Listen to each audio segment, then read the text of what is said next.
The idea of emotional stockpiling, I don't think is something that comes up as often as it should.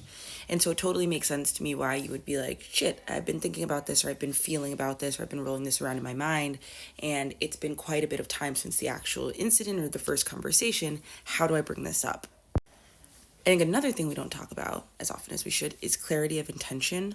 A lot of the times we kind of just begin with our feelings, with our emotions that we want to express, the thing that we want the other person to understand. We don't really talk about what our intentions are for the conversation we're having or what our intentions are in sharing our emotional experience in general. Like, there's a really big difference between going, okay, I've been thinking about this a lot and this has been bothering me a lot, and so I just want to tell you. The person could obviously be like, is this being used against me? Is this being used to harm me or manipulate me in some way?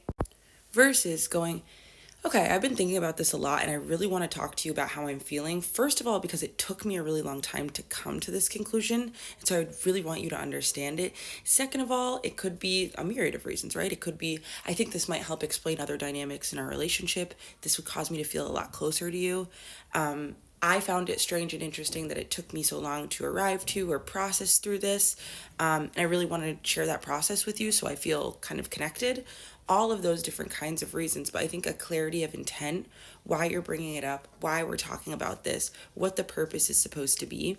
And should the conversation kind of end up stressful or overwhelming or need a pause, you have sort of a compass that guides you and makes you go, okay, is this conversation moving in alignment with those goals, right? Is it actually bringing us closer, or have we deviated into defensiveness? Am I sharing a part of myself to feel more connected to or to process through something and I don't feel understood? This helps you also ask for what you need in the conversation. Hey, I'm really sharing this with you because I want to feel more seen and understood, or I want to help myself understand this thing better. This isn't doing that for me. Can we try something else? I always find it really funny. This is a kind of a rambling video that we go into conversations so prepared on how the other person's going to react, and we don't often equip the conversation to be collaborative.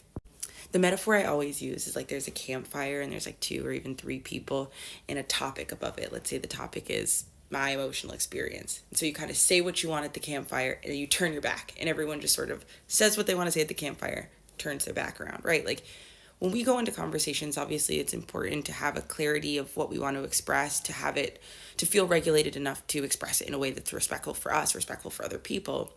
I think also, though, remembering that we're here to co-create something and allowing people the opportunity to do that. It almost had like, I'm a facilitator, so it almost to me feels like having, prompt questions prepared, being prepared to express your intentions, your needs, your wants, and kind of work together to have a conversation that really feels good and does what you both want it to do.